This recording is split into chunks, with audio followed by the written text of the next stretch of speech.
Alors voilà, j'ai réécrit P, j'ai pas précisé, mais bon, bien sûr, les grands X, ils appartiennent à K, encore une fois, donc c'est-à-dire soit C, soit R, ce soit des réels, soit des complexes, et encore une fois, A0, A1 et A2 jusqu'à N, c'est les coefficients de P. AN, on va dire qu'il est non nul, donc c'est le coefficient dominant de P. N, c'est le degré de P, ok. Et donc, tout ça, ce sont aussi des nombres réels ou complexes fixés. Alors, il se trouve que dans certains exos de certains sujets, vous allez tomber sur la définition de polynôme, mais ce ne sera pas sous cette forme-là.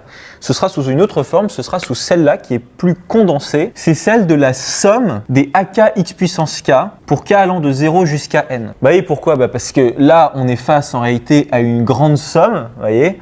Et plutôt que de prendre je sais pas combien de places, tac, on va réduire et on prend avec un symbole sigma. Okay. Alors, si vous voulez, on peut bien se convaincre que ça, c'est bien égal à ça en faisant terme par terme. Donc, pour k est égal à 0, vous allez avoir A0 fois x puissance 0, plus le deuxième terme, c'est quand k vaut 1, c'est A1 x puissance 1. Le troisième terme, donc plus A2 x puissance 2, et je vais continuer avec des pointillés. Et le dernier terme, c'est bien AN x puissance n. Le truc, c'est qu'entre ici et ici, il y a juste deux petites différences. C'est simplement que ici vous avez du x puissance 0 et que là vous avez rien. Sauf que, et ça il faut le savoir, c'est que quelque chose puissance 0, ça fait toujours 1. Donc x puissance 0, ça fait 1. Donc on peut ne pas l'écrire, on peut tout à fait s'en dispenser. Ensuite, le x puissance 1, et là, sa deuxième petite différence par rapport à là, mais quelque chose puissance 1, c'est tout simplement ce quelque chose. Donc on peut se passer de ce puissance 1. Et donc, on retombe bien là-dessus. Donc, cette écriture, il faut vraiment être assez familier avec elle. Alors, je vais effacer cette explicitation. Et puis, alors, maintenant, on va s'intéresser à un cas assez particulier et marrant. C'est qu'est-ce qui se passe si tous les coefficients de P sont égaux à 0. C'est-à-dire que A0, A1, A2, A3, A jusqu'à N, tous vos 0. On va voir 0 plus 0 plus 0 plus 0. Et il n'y a pas la tête à Toto. Pardon, excusez-moi, ça fait 0, vous me répondriez. Pas vraiment. Ça fait pas vraiment 0, non. Ça donne ce qu'on appelle le polynôme nul. Alors on va l'écrire. Si pour tout k qui appartient à 0n, ak est égal à 0, ça veut dire simplement que pour k est égal à 0, vous avez bien a0 qui est égal à 0, a1 est égal à 0, et ça jusqu'à n. Donc tous les ak sont égaux à 0. Si donc tous vos coefficients sont égaux à 0, alors p est le polynôme nul, c'est le polynôme nul. Et qu'on note effectivement un petit peu comme un 0, c'est-à-dire comme ça. Et là vous allez me dire, mais il nous fait suer avec pourquoi c'est pas 0, enfin c'est la même chose. Mes amis, pas du tout. Parce qu'il se trouve que 0 et le polynôme nul n'appartiennent pas au même ensemble. C'est ça qui est très très important. Il se trouve que 0, là par exemple, eux là, ils valent bien 0. Là, ça veut bien dire que tous mes coefficients valent 0. 0, il appartient à un ensemble bien précis, il appartient à R. Un polynôme, ça n'est pas du tout un réel. Ça n'est pas un réel. Même si sa valeur, apparemment, à la fin, ça va bien me sortir un 0. Ok, je suis d'accord avec vous. Mais sa nature même n'est pas un nombre réel. Un polynôme, ça n'est pas un nombre réel. C'est un polynôme. Et il se trouve que les polynômes appartiennent à un ensemble autre que vous ne connaissez peut-être pas encore, mais que je vais vous présenter tout de suite. Il se trouve que les polynômes appartiennent à un ensemble bien précis, c'est cet ensemble-là. Alors il ne faut pas avoir peur de ça, le K qui est ici, c'est soit R, soit C, encore une fois, ça va dépendre bien évidemment d'à quel ensemble appartiennent vos X. S'ils appartiennent à R, vous allez avoir du R, s'ils appartiennent à C, ça va être du C, ok? Ce sera précis de toute façon. Donc en gros, ça peut vouloir dire deux choses, étant donné que K c'est soit R, soit C. Soit vous allez être face à R de X comme ça, soit vous êtes face à C de X comme ça. Alors qu'est-ce que ça veut dire? Ça, encore une fois, ce sont des ensembles. C'est-à-dire que lui, par exemple, là, ça c'est l'ensemble de tous les polynômes à coefficient réel. Parce qu'on dit à coefficient réel, parce que c'est-à-dire que A0, A1 jusqu'à 2, etc. sont réels, et les X qui sont là-dedans, eux aussi, ce sont des réels, il n'y aura pas de problème. Et là, ce sera dans C, donc c'est-à-dire que là, les petits A0 et les petits A1 et les grands X pourront être potentiellement des complexes. Donc ça, vraiment, ce sont des ensembles, il ne faut pas en avoir peur, et c'est comme ça qu'on les note, c'est simplement une notation.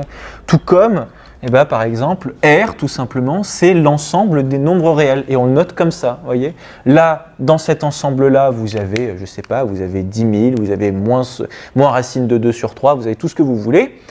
Là-dedans, là, vous avez l'ensemble de tous les polynômes. Okay, donc c'est-à-dire que lui, par exemple, ce polynôme-là, il appartient potentiellement à ça. Si je vous donne x au carré moins 5, le polynôme x au carré moins 5, il n'appartient pas à R, c'est pas un réel x carré moins 5, veut dire, ou tout ce que vous voulez. Il appartient en revanche à ça, il n'y a pas de problème. avec si bien sûr x est un réel. Là, et soit dit en passant, il appartient aussi à lui, parce que, ça c'est très important, R est inclus dans C, ça il faut le savoir, ça c'est très important. Tous les nombres réels sont des complexes, et donc par voie de conséquence, cet ensemble-là est aussi inclus dans cet ensemble-là. Tous les polynômes à coefficients réels sont aussi, c'est juste que ce sont des polynômes aussi entre guillemets complexes, mais c'est juste qu'ils n'ont aucune partie imaginaire, enfin si vous voyez ce que je veux dire. C'est comme pour des réels, en fait des réels c'est des nombres complexes avec une partie imaginaire nulle. Okay, et donc c'est pour cette raison que là, si tous les coefficients de votre polynôme sont égaux à 0, alors ça va vous ressortir le polynôme nul. Ça ne va pas vous ressortir 0. Parce que, encore une fois, P, il n'appartient pas à R. P ne peut pas appartenir à R. Ce n'est pas un nombre réel, R. Non, c'est un polynôme. Et donc, par nature, il appartient soit à celui-là, soit à cet ensemble-là, soit à cet ensemble-là. Donc, si tous ces coefficients sont égaux à 0, je suis d'accord, bien sûr, qu'à la fin, entre guillemets, ça va vous ressortir la valeur 0. En valeur, oui, mais en nature intrinsèque, non, c'est pas ça. Substantiellement, P, c'est un polynôme, donc ça va vous ressortir le polynôme nul. Donc ça, vraiment très très important de bien connaître ces ensembles-là et leur notation. Et en plus, c'est pas encore fini parce qu'il y a une autre notation à connaître. Je suis désolé, mais c'est le cas, hein, c'est comme ça. Alors je vais me faire un cadre. C'est celle-là, R indicé petit n de grand X. Bon, j'ai pris R, j'aurais pu prendre C ou K, hein, à vrai dire, peu importe. C'est simplement pour se familiariser plus simplement avec cette notation-là. Alors, entre ça et ça, vous allez me dire, il n'y a pas grand-chose qui change, à part, effectivement, vous l'aurez vu, ce petit n qui est ici. Alors, ce petit n, s'il est présent, il est très important parce qu'il va vraiment changer la donne. C'est-à-dire que lui, là, cet ensemble-là, c'est l'ensemble de tous les polynômes à coefficient et à grand X, là, réel. Ok, pas de problème. Lui, c'est quasiment pareil, sauf qu'ici, il y a une restriction supplémentaire, c'est-à-dire que ça, c'est l'ensemble de tous les polynômes dont le degré maximal est égal à n. Je vais tout de suite vous prendre un exemple. Si vous considérez par exemple l'ensemble, ça c'est un ensemble R5 de x. Ça c'est l'ensemble de tous les polynômes, ok, il y en a une infinité, ok, dont le degré maximal est égal à 5. Donc par exemple, ce polynôme-là, x puissance 4 moins 3x carré, il n'y a pas de problème, son degré c'est égal à 4, donc son degré est bien inférieur ou égal à 5, il appartient bien à cet ensemble, il n'y a pas de problème.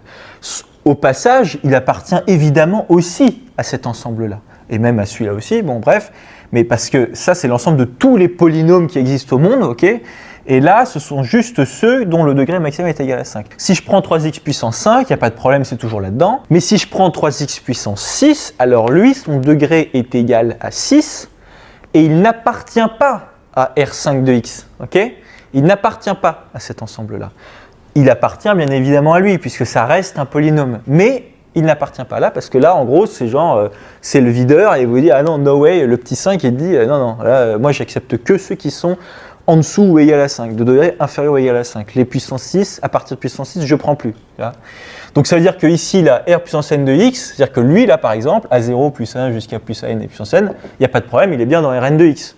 Pas de problème. Donc ça, vraiment, cette notation, il faut la connaître, la maîtriser à fond. Et puis alors, tant qu'on parle de degrés, il y a deux petits détails très importants dont on va parler tout de suite. Alors, je vais élargir mon cadre. D'abord, j'aimerais vous parler des polynômes constants. C'est-à-dire, par exemple, un polynôme constant, si je prends Q, qui est égal à 7. Voilà. C'est-à-dire que là, vous voyez, très typiquement, il n'y a aucun x à l'intérieur. C'est simplement Q est toujours égal à 7. Voilà, c'est simplement ça. Et bien là, le degré de Q, c'est égal à 0. C'est égal à 0. Vous allez comprendre, c'est assez logique, c'est parce que si on est dans ce cas-là, ça veut dire qu'on n'a pas de x. On n'a pas de x carré, on n'a rien de tout ça, on a simplement un A0. Et donc en réalité, A0, vous vous souvenez, c'est quoi? C'est A0 fois x puissance 0. Donc en réalité, là, on devrait, entre guillemets, rajouter 7 fois x puissance 0. Et donc la puissance maximale que vous avez, c'est simplement x puissance 0. Donc le degré de Q ici, c'est 0. Donc deg de Q est égal à 0. Le degré de Q est égal à 0. Au passage, il n'y a pas de problème. Q il est de degré 0, donc il appartient bien à Rn de x avec n qui appartient à grand N. Et aussi à lui. Il n'y a pas de problème, ça c'est un polynôme. Même si là, vous avez un réel, là, Q, il est défini en tant que polynôme. Okay, et maintenant, il faut que je vous parle de l'exception de l'exception. C'est lui. Le polynôme nul, le fameux polynôme nul. Pourquoi? Parce que le degré du polynôme nul, devinez pas quoi, et ben son degré, c'est pas 0, Et pourtant, 0, c'est une constante, on est d'accord. Bon, non, le degré du polynôme nul, accrochez-vous bien, c'est moins l'infini. Bon, c'est une convention, il faut le savoir. C'est-à-dire que si je prends P, là, qui est égal au polynôme nul, attention, ne dites jamais dans une colle, ça serait vraiment, ça passerait très mal. Si vous êtes en colle et que vous dites à vos profs de maths, alors on prend P égale 0, je sais pas quoi, non, vous dites P, le polynôme nul, ok? Enfin voilà, ce petit conseil. Le degré de P est égal à moins l'infini. Le degré du polynôme nul, c'est égal à moins l'infini. Donc ça, très très important, vraiment à le savoir. Donc les polynômes constants ont un degré égal à 0, c'est assez logique si on revient à la définition. Et en revanche, ça, il faut le savoir, le degré du polynôme nul est égal à moins l'infini. Soit dit en passant, même si le degré du polynôme nul, c'est moins l'infini, il n'y a pas de problème, il appartient bien à R de x et il appartient aussi à, par exemple, je ne sais pas, R3 de x, enfin, à tous les Rn de x que vous voulez, ou même au Cn de x que vous voulez, il n'y a pas de problème avec ça. Voilà.